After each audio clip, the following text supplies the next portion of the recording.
पंढरपूरमध्ये एसटी आरक्षणाची अंमलबजावणी करावी या मागणीसाठी उपोषण करणाऱ्या धनगर बांधवांचा आज उपोषणाचा 7वा दिवस असून उपोषणकर्त्यांची तब्येत ढासळत आहे। काल उपोषण करणाऱ्या धनगर बांधवांना भेटण्यासाठी राज्याचे उच्च व तंत्र शिक्षण मंत्री चंद्रकांत पाटील आणि उत्पादन शुल्क मंत्री शंभूराज देसाई हे आले होते, परंतु त्यांच्या सोबतची बोलणी निष्फळ ठरल्यानंतर आज या उपोषणावर तोडगा काढण्यासाठी मुख्यमंत्री एकनाथ शिंदे यांच्या उपस्थितीत सह्याद्री अतिथीगृहावर दुपारी 2 वाजता एका बैठकीचं आयोजनही करण्यात आलं होतं। याच दरम्यान आज मोहोळचे आमदार यशवंत माने यांनी धनगर समाजाच्या पंढरपुरातील उपोषणस्थळी भेट देऊन आपला धनगर समाजाच्या एसटी प्रवर्गातील आरक्षणास जाहीर पाठिंबा असल्याचं लेखी पत्र उपोषणकर्त्या धनगर बांधवांना त्यांनी दिलं। यानंतर बोलताना आमदार माने यांनी पुढील प्रमाणे आपली भूमिका स्पष्ट केली।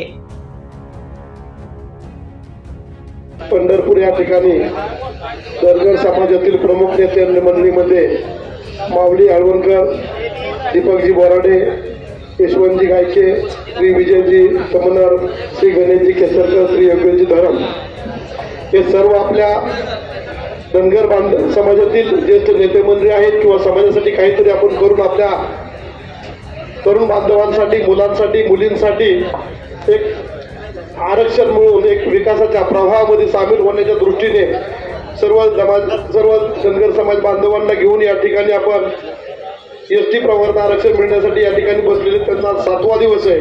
मी मोहोळ विधानसभा मतदारसंघाचा सदस्य या नात्याने सांगतो आपल्याला, तुमच्या समोर बसलेल्या सर्वांच्या आणि व्यासपीठावर सर्वांच्या आणि उपोषणकर्त्यांना बोलतो की मी माझ्या विधानसभा मतदारसंघातर्फे सदस्य या नात्याने आणि माझ्या माने परिवारातर्फे मी आपल्याला जाहीर पाठिंबा देत आहे।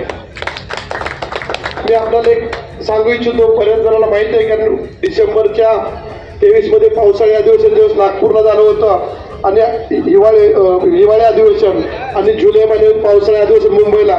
या ठिकाणी मी स्वतः प्रश्न उपस्थित करून धनगर समाजातील सर्व तरुण बांधवांना विकासाच्या प्रवाहात आणण्यासाठी एसटीचं आरक्षण आपण तात्काळ लागू करावं, सत्तेतील आमदार असताना सुद्धा मी दोन्ही अधिवेशनामध्ये मागणी केलेली आहे।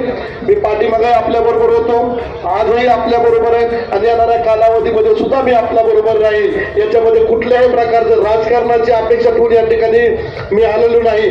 जर अपेक्षा राजकारण ठेवायची असतील तर महायुतीमधील किंवा शासनामधील आमदार या नात्याने सत्तेला विरोध करणारा आमदार मी सभागृहामध्ये आहे, त्यामुळे मी आपल्याला मनापासून जाहीर पाठिंबा देत आहे।